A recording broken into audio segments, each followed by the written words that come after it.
সেই দিন আমরা চলে গেছিলাম একটা পুচকুর অন্নপ্রাশনে, সেটা তোমাদের সঙ্গে শেয়ার করেছিলাম। তো অন্নপ্রাশনের মেনুতে কী কী ছিল সেটাই আজকে তোমাদের সঙ্গে শেয়ার করব। তো চলে এসেছিলো গরম গরম ভাত, তার সঙ্গে চলে এসেছিলো বেগুনি, তার সঙ্গে চলে এসেছিলো মুড়ি ঘন্ট ডাল।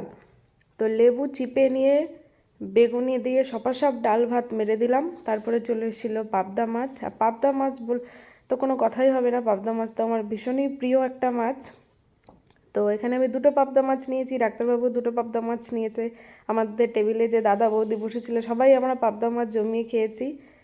তো খেতে খেতে দেখো গল্প করছি সবাই মিলে, যেহেতু একসঙ্গে নিমন্ত্রিত ছিল ডাক্তারবাবুর আরও বন্ধুর ফ্যামিলি, তো সবাই মিলে একসঙ্গে খেতে বসেছি। তো খেতে খেতে গল্প করার মজাই আলাদা।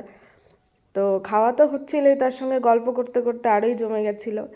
তারপরে চলে এসেছিলো চাটনি, পাঁপড়, রসগোল্লা, আর চলে এসেছিলো পায়েস। যেহেতু অন্নপ্রাশন সেহেতু পায়েস ছিল। আর তারপরে চলে এসেছিলো আইসক্রিম।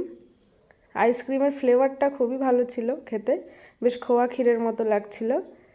আর আমি জানি না এখানে আমি কি ভাষণ দিচ্ছি, যে আঙুল নাড়িয়ে নাড়িয়ে আমি কি কথা বলছিলাম, তখন এত ভাষণ দিচ্ছিলাম নেতার মতো। এখন আর মনে পড়ছে না যে কি বলছিলাম তখন আমি। যাই হোক, সবাই মিলে গল্প করে দিনটা খুব ভালো কাটিয়েছি, সবাই মিলে ভীষণ আনন্দ করেছি পুচকুর অন্নপ্রাশনে।